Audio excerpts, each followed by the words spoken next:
오늘 마태복음 27장 11절부터 26절 말씀은 크게 두 파트로 나뉩니다. 하나는 빌라도의 재판에서 예수님과 빌라도의 대화가 나옵니다. 그리고 두 번째 파트는 빌라도가 관정 밖으로 나가서 예수님과 바라바 중에서 누구를 놓아줄 것인가에 대해서 군중들과 협상을 하는 장면이 나옵니다. 그 두 가지 파트로 나와 있어요. 그런데 오늘 저희들이 생각해 볼 것은 예수님과 빌라도의 대화를 중심으로 해서 살펴보도록 하겠습니다. 이 빌라도의 재판은 사복음서에서 다 나옵니다. 그러나 공감보험서에서 나오는 빌라도의 재판은 예수님과의 대화 내용이 아주 짧게 나와 있어요. 그래서 우리가 이 내용만 가지고는 예수님과 빌라도 사이에 어떤 대화가 오갔는지를 알 수가 없습니다.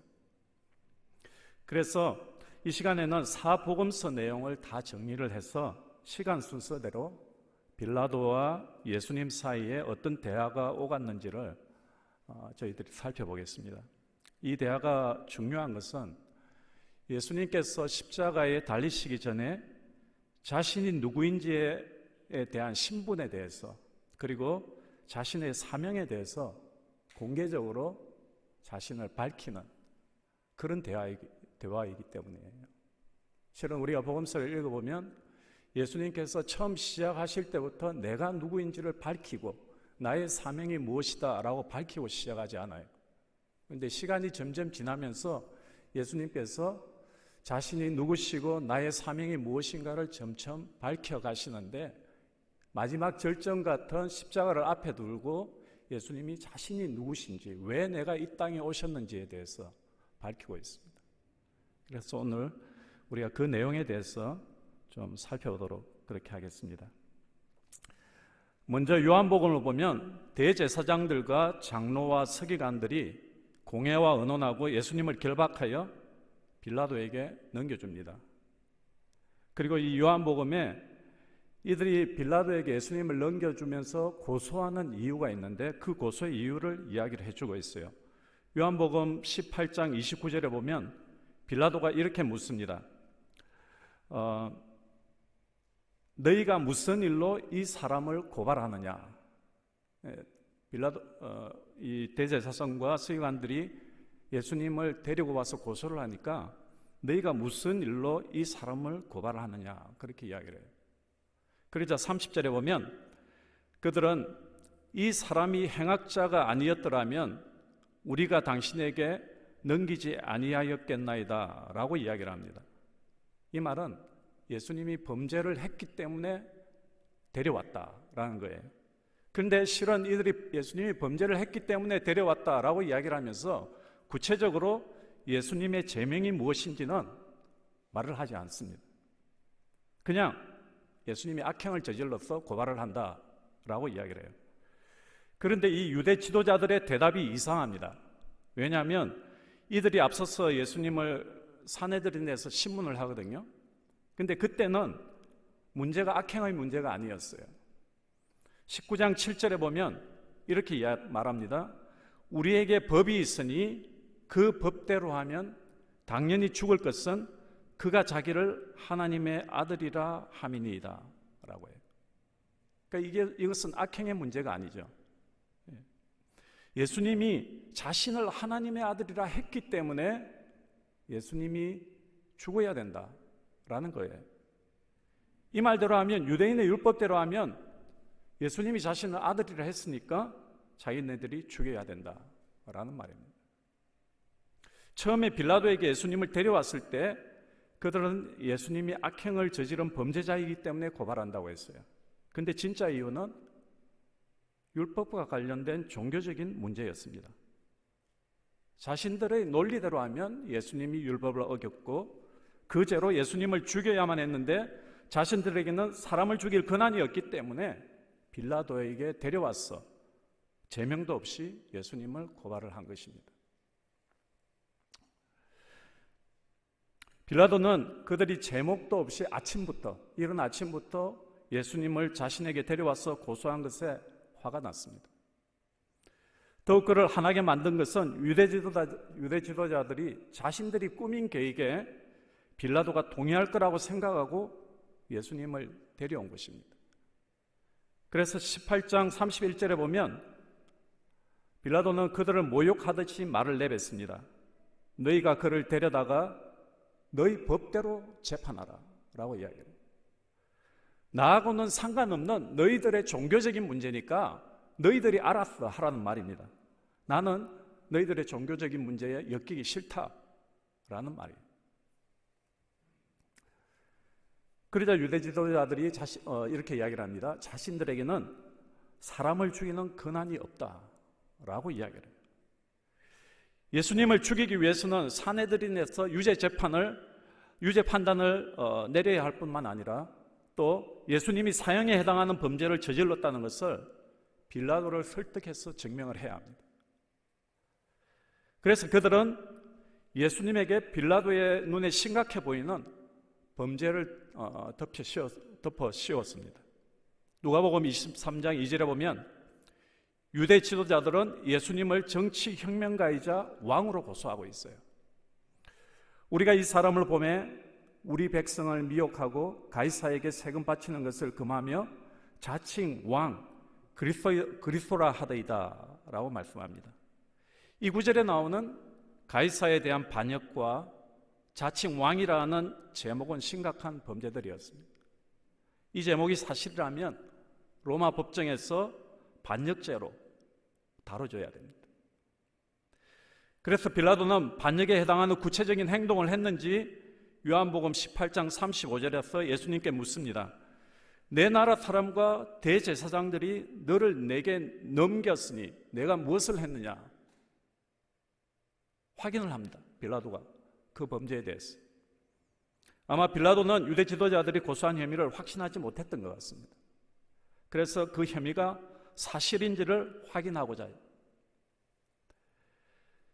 그러자 예수님께서 요한복음 18장 36절에서 이렇게 주장합니다. 내 나라는 이 세상에 속한 것이 아니니라.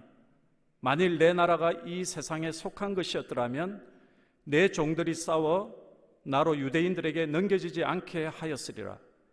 이제 내 나라는 여기에 속한 것이 아니니라. 이 세상에 속하지 않았다는 말은 그 나라의 통치의 권한이 세상으로부터 오지 않았다는 말입니다. 이 세상은 죄와 어둠과 반역과 무죄로 가득 차 있죠. 그래서 이 세상의 왕권은 힘과 폭력에 의해서 유지됩니다. 주님은 말씀하시기를 주님의 나라는 그러한 세상 수단에 의해서 통치되는 나라가 아니라는 말입니다. 그러니까 빌라도가 37절에서 다시 한번 반대 신문을 합니다. 그러면 내가 왕이냐? 라고 묻죠. 그러자 예수님께서 다음과 같이 대답하십니다. 내 말과 같이 내가 왕이라. 내가 이를 위하여 태어났으며 이를 위하여 세상에 왔나니 진리에 대하여 증언하려 함이라. 무릇 진리에 속한 자는 내 음성을 듣느니라 라고 말씀합니다. 36절에서 예수님은 자신의 나라는 이 세상에 속하지 않았다고 말하면서 그 나라의 통치의 본질에 대해서는 말씀하지 않으십니다. 그러나 37절에 와서 예수님은 자신의 왕권을 인정을 하십니다. 다시 말하면 자신이 누구신지를 드러내시는 것이죠. 하나님의 아들로서 왕으로서 이 땅에 오셨다는 것을 예수님은 말씀하고 계십니다. 그분은 왕이 되기 위해서 이 땅에 태어나셨다고 말합니다. 그것이 예수님이 이 땅에 인간의 몸을 입고 오신 이유입니다. 그래서 요한복음 14장 7절에 보면 이렇게 말씀합니다. 말씀이 육신이 되어 우리 가운데 거하심에 우리가 그의 영광을 보니 아버지의 독생자의 영광이요 은혜와 진리가 충만하더라. 우주의 왕이셨고 아버지와 함께 영광 중에 거하셨던 그분이 낮아지셔서 인간의 몸을 입고 이 땅에 오셨습니다. 그런데 이 땅에 오신 이유가 왕이 되기 위해서 오셨다라고 말씀하십니다. 그리고 자신이 왕인 나라는 진리의 왕국이라고 말씀하십니다. 내가 그 진리를 전하기 위해서 왔고 나의 왕국에 속한 자는 내 음성을 듣는다 라고 말씀하십니다. 그러니까 요한복음 18장 38절에서 빌라도가 예수님께 묻습니다. 진리가 무엇이냐? 라고 물어요. 오늘 빌라도와 예수님의 대화의 핵심은 여러분 여기에 있습니다. 빌라도는 예수님이 자신이 왕이라고 하면서 자신의 왕국은 진리의 왕국이라고 말씀하니까 진리가 무엇인지에 대해서 궁금해졌습니다. 그래서 진리가 무엇이냐고 묻고 있습니다. 여러분, 빌라도가 진리가 무엇이냐고 묻는 그 장면을 머릿속에 한번 상상을 해보십시오. 빌라도는 진리 그 자체이신 분을 자기의 눈으로 실제로 보고 있어요. 그분이 자신의 앞에 서 있습니다. 그런데 빌라도는 그 진리 자체이신 분이 자기 앞에 서 있는데도 진리가 무엇인지를 알지 못합니다.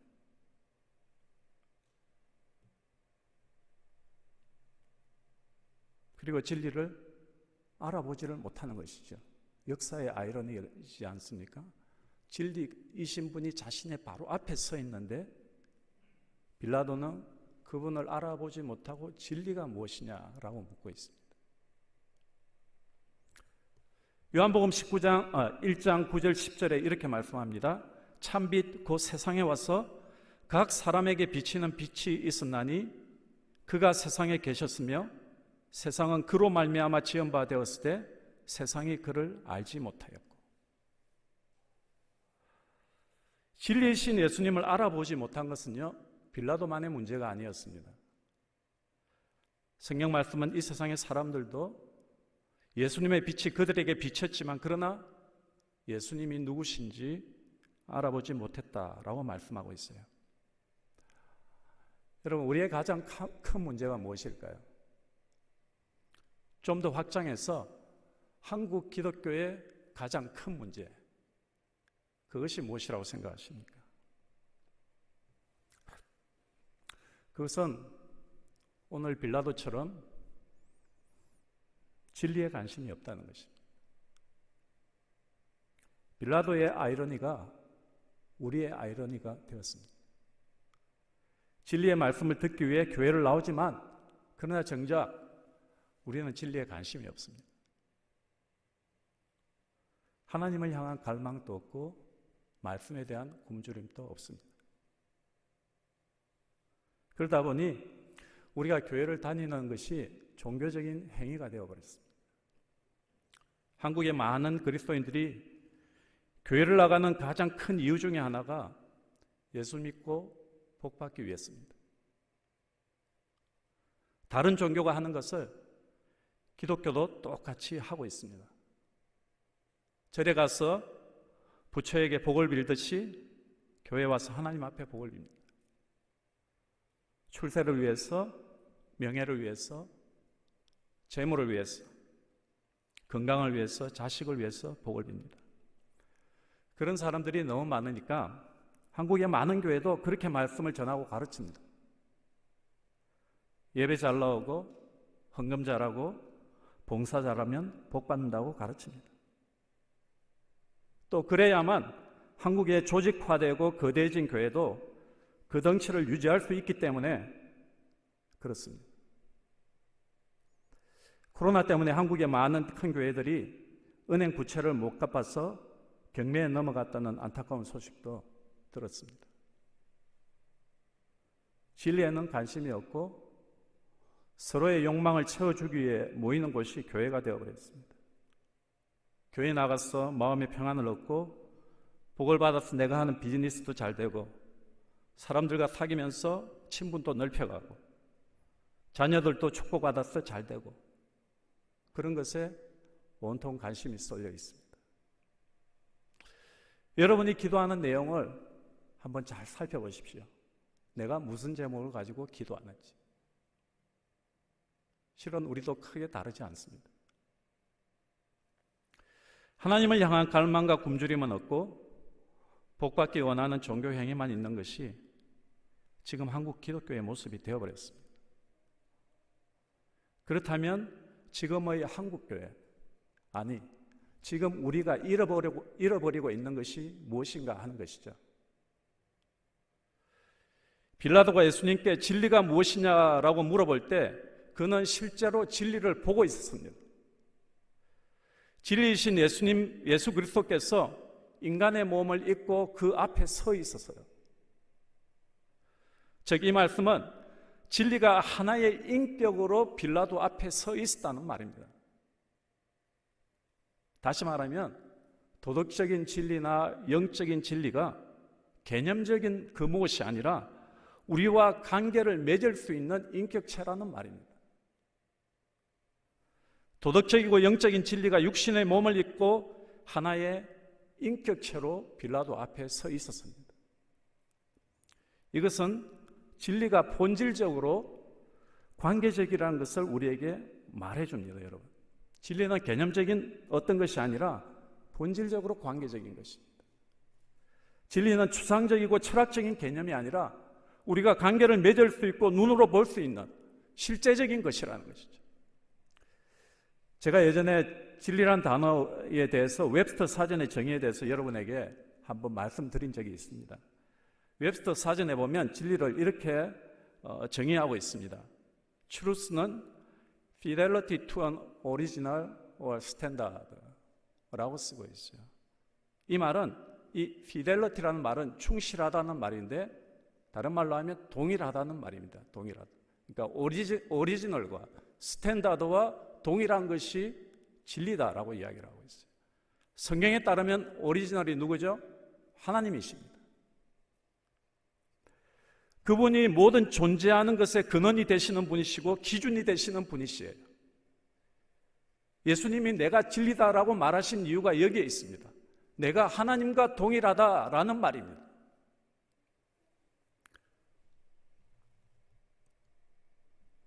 신명기 32장 4절에 보면 이렇게 말씀합니다. 그는 반석이시니 그가 하신 일이 완전하고 그의 모든 길이 정의롭고 진실하고 거짓 없으신 하나님이시니 공의로우시고 바르시도다. 이 말씀을 보면 하나님의 인격과 속성에 대해서 말씀하고 있습니다. 그리고 그 인격과 속성이 모든 만물의 기준이 된다는 것을 말해주고 있어요. 스탠다드예요. 그 말이 무슨 말입니까? 하나님은 완전하신 분이고 정의롭고 진실하고 거짓 없으신 공의롭고 바른 의로운 분이시라는 말이에요. 그것이 우리의 삶의 기준입니다. 여러분, 왜 우리가 거짓말을 하지 말아야 됩니까? 왜? 하나님이 거짓이 없으신 분이에요. 그것이 기준이에요. 우리의 삶의 기준이에요. 그 하나님의 인격이 우리의 삶의 기준입니다. 그러니까 우리가 그 하나님의 인격을 닮아가기 위해서 거짓말을 하지 말아야 되는 거예요. 그것을 아이들에게 가르쳐야 된다라는 것입니다. 진리이신 예수님도 그 하나님과 동일한 인격체이심을 우리에게 말씀해 주고 있어요. 그래서 진리란 우리가 의사소통할 수 있는 인격체이고 우리가 관계를 맺을 수 있는 실체적인 존재라는 말입니다. 우리가 진리를 이렇게 관계적인 맥락에서 이해할 때 그곳에서부터 여러분 삶의 변화가 시작이 됩니다. 삶의 변화의 출발은 그곳에서부터 시작이 됩니다. 요한복음 3장 39절 40절에 이렇게 말씀합니다. 너희가 성경에서 영생을 얻는 줄 생각하고 성경을 연구하거니와 이 성경이 곧 내게 대하여 증언하는 것이라 했습니다. 여러분, 이 말씀을 보면 성경 말씀이 곧 예수님에 대해서 증언하는 것이라고 이야기를 하고 있어요. 다시 말하면 모든 성경 말씀은 예수님과 관계적이라는 배경 하에서 이해되어져야 한다는 말씀입니다. 즉 성경은 우리가 예수님과 인격적인 관계를 맺어가는 하나의 통로가 된다는 것이죠. 그래서 레너드 스윗이라는 학자가 이런 이야기를 했습니다. 진리는 두 개의 얼굴을 가지고 있다. 하나는 예수님이고 다른 하나는 성경이다 했습니다. 그렇게 보면 기독교 신앙의 핵심은 분명합니다, 여러분. 기독교 신앙의 핵심은 관계입니다. 기독교는 종교가 아니에요. 기독교는 관계입니다. 우리의 믿음의 생명을 불어넣는 것은 예수 그리스도를 통해 맺는 하나님과의 정직한 관계입니다. 구약시대에 하나님이 인간을 만나 주셨던 장소는 성전이었어요. 그런데 지금 하나님이 인간을 만나 주시는 장소는 우리의 마음입니다. 하나님과 맺는 관계를 통해서 하나님이 마음에서 우리를 만나 주시는 것이죠. 우리가 코로나 시대에 교회에 모이지 못하지만 그러나 각자 있는 처소에서 예배하고 기도하며 하나님을 만날 수 있는 이유가 여기에 있습니다. 우리가 하나님과 맺는 관계를 통해서 하나님이 우리를 마음에서 만나 주시기 때문에 우리가 장소에 상관없이 하나님 앞에 나아가서 예배하고 기도하며 그분을 만날 수가 있습니다. 요한복음 28장 9절은 이렇게 말씀합니다. 내 아들 솔로몬아, 너는 내 아버지의 하나님을 알고 온전한 마음과 기쁜 뜻으로 섬길지어다. 여호와께서는 모든 마음을 감찰하사 모든 의도를 아시나니 내가 만일 그를 찾으면 만날 것이요 만일 내가 그를 버리면 그가 너를 영원히 버리시리라.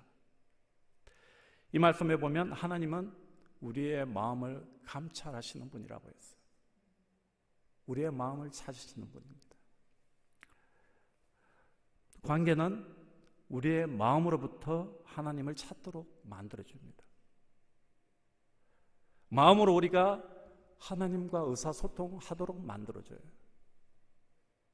그래서 우리가 마음에서 하나님을 만나고 우리의 생각과 태도가 변하도록 이끌어줍니다. 로마서 12장 2절에 이렇게 말씀합니다. 너희가 이 세대를 본받지 말고 오직 마음을 새롭게 함으로 변화를 받으라 라고 이야기를 합니다. 여러분, 변화의 시작이 어디에서 출발이 되죠? 우리의 마음을 새롭게 함으로써 변화를 받을 수가 있어요. 우리가 하나님과의 관계 속에서 마음으로부터 하나님을 향한 갈망을 가지고 그분에게 나아가게 될 때, 그분을 찾게 될 때 하나님이 우리를 만나 주시고 우리의 마음을 새롭게 해 주십니다. 그럴 때 우리가 하나님의 선하시고 기뻐하시고 온전하신 뜻이 무엇인지 분별할 수 있다고 성경은 말씀하고 있습니다. 마태복음 22장 34절에 보면 이런 말씀이 있습니다. 어떤 율법사가 예수님을 시험하기 위해서 이렇게 말씀했습니다. 선생님, 율법 중에서 어느 계명이 크니까? 그 질문에 예수님께서 이렇게 말씀하십니다. 내 마음을 다하고 목숨을 다하고 뜻을 다하여 주 너희 하나님을 사랑하라 하셨으니 이것이 크고 첫째 되는 계명이요 둘째도 그와 같으니 내 이웃을 내 자신과 같이 사랑하라 하셨으니 이 두 계명이 온 율법과 선지자의 강령이니라 라고 했습니다.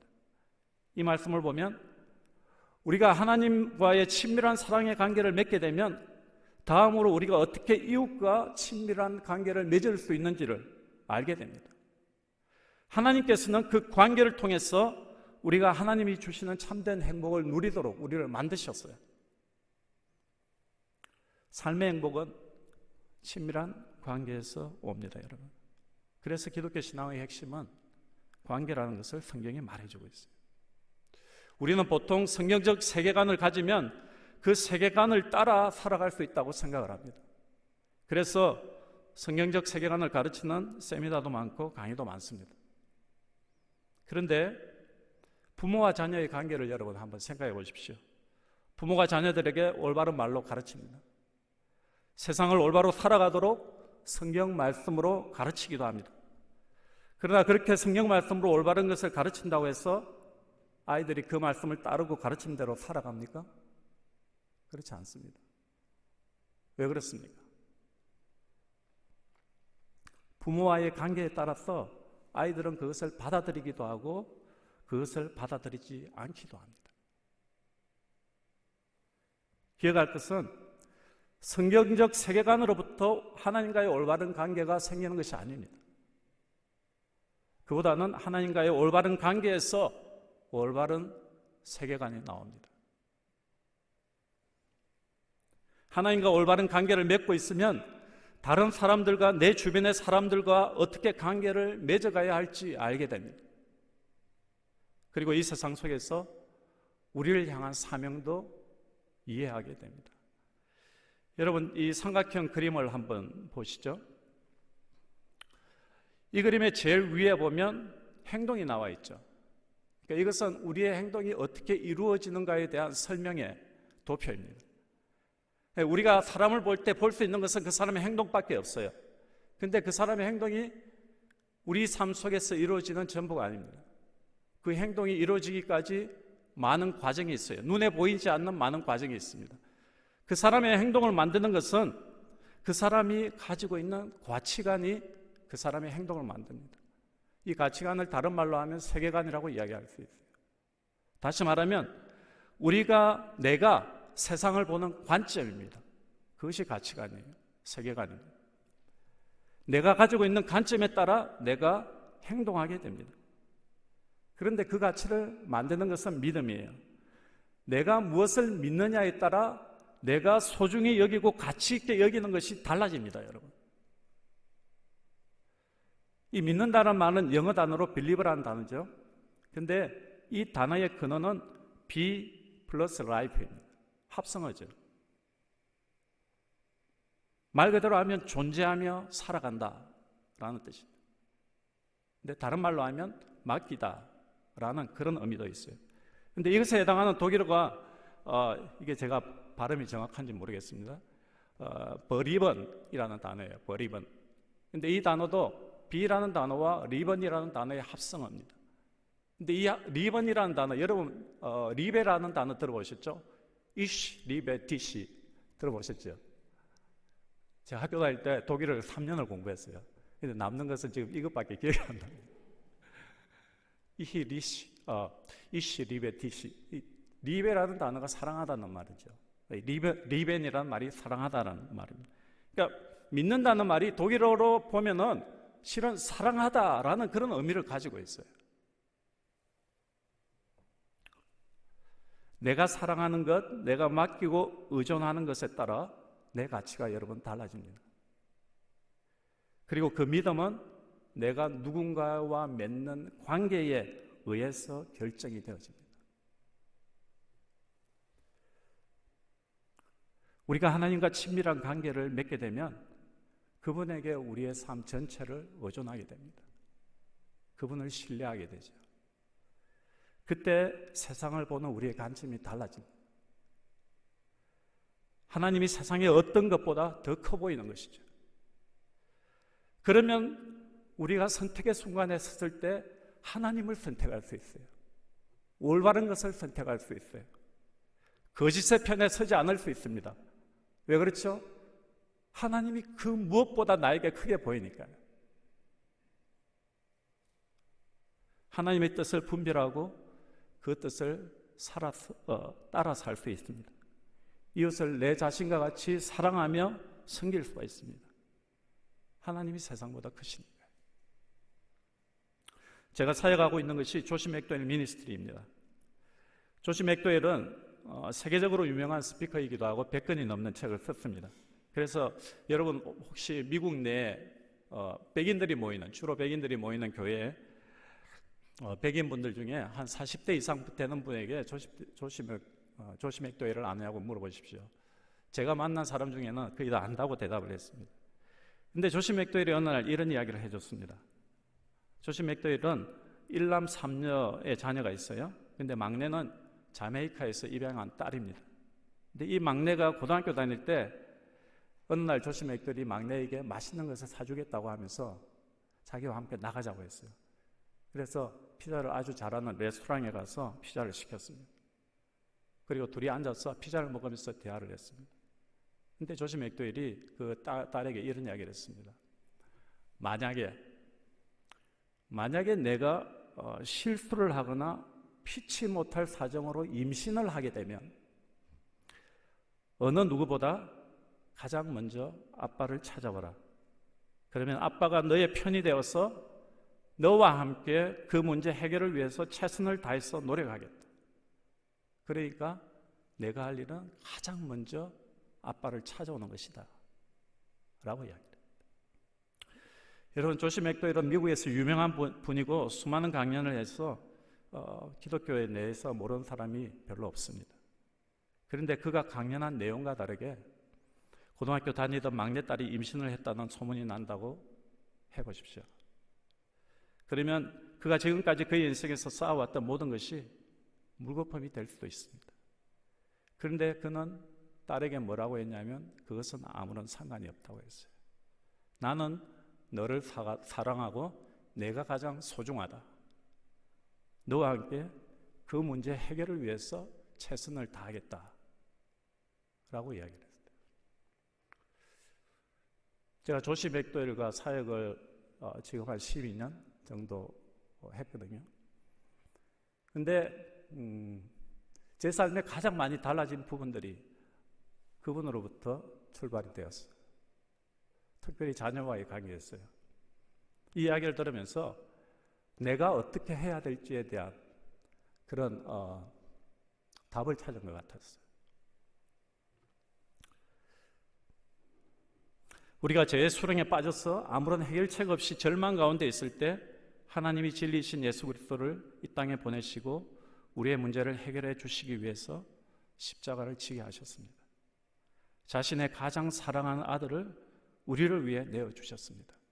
그리고 우리의 편이 되어 우리의 문제를 해결해 주시겠다고 말씀하셨습니다.